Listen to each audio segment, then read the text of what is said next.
Okay, I want to take the next few minutes, probably about 5 minutes of your time, to really explain to you why people are making a big mistake when they're looking to understand what's happening in the real estate market. Okay? And the fundamental mistake that everyone is looking at right now is what we call the average sales price. Okay?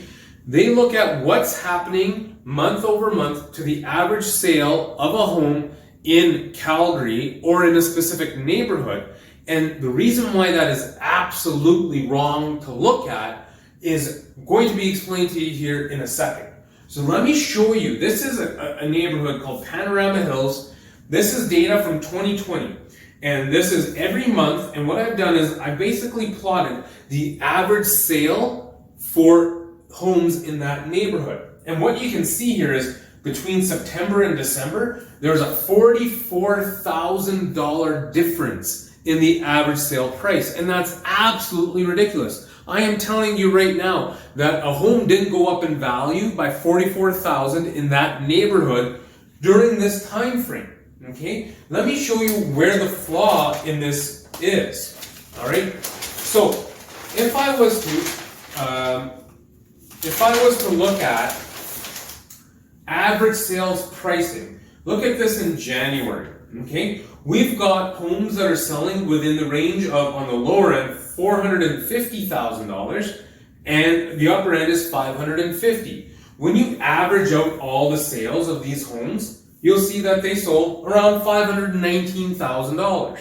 When you look at February, you see that the average has gone up. But why has it gone up? It's because more expensive homes have started to sell. Here's one for $625,000, $555,000, and $575,000, which is well above this average. Now, we're not looking at this home and seeing that it actually sold again in February for that amount. What's actually happened is that more expensive homes have started to sell. So that brings your average up. Well, look, you know what? There could have been the following month here, you got a higher home that sold for $700,000, but then everything else is much lower, bringing the average down to $541,000. So you're seeing that fluctuation only because more expensive homes are selling or lower expensive homes are selling. So how do you resolve that? What we have to do is we have to create some way to look at something that is standardized. And that is looking at the most typical type of home, or what we call a benchmark home in every neighborhood. And in this case, for Panorama, the most typical home in that neighborhood was built in 2004. It's 3 bedrooms, 2.5 bathrooms. It's a 2-story with about 1,856 square feet with no finished basement and sits on a lot about 450 square feet. So as you can see, we're very specific. And what we're trying to say is if that's the most typical home in the neighborhood, let's start monitoring what's happening to that as we go along. And as you can tell, as I've plotted this, you see that the benchmark of that typical home has stayed pretty consistent. In fact, there was an increase between June and July. And you can tell because in 2020, we kind of had a little bit of a COVID issue. And so you'll see that homes started to go down, but then they came back up.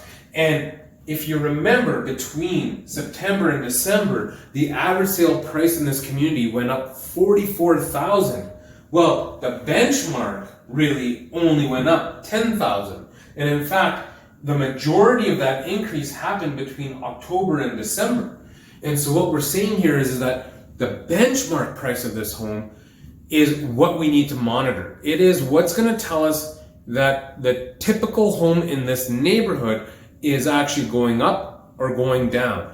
And so when you see in the news that they're generalizing, oh, the average price of homes in Calgary has gone up. Well, first of all, that just means more expensive homes are selling. It means that maybe people have put more expensive homes on the market, or buyers are willing to spend more money on expensive homes. So the luxury market might be doing well. Or what we've been seeing recently is that homes between 300 to 600 are selling, and they're selling really fast, which means the average sale price is going to be within that range. Okay, so what we want to do then is look at the benchmark price. And when we start looking at your neighborhood and get more to the micro level of what's happening in that neighborhood, that's going to give you more of a reflection of what your home is worth.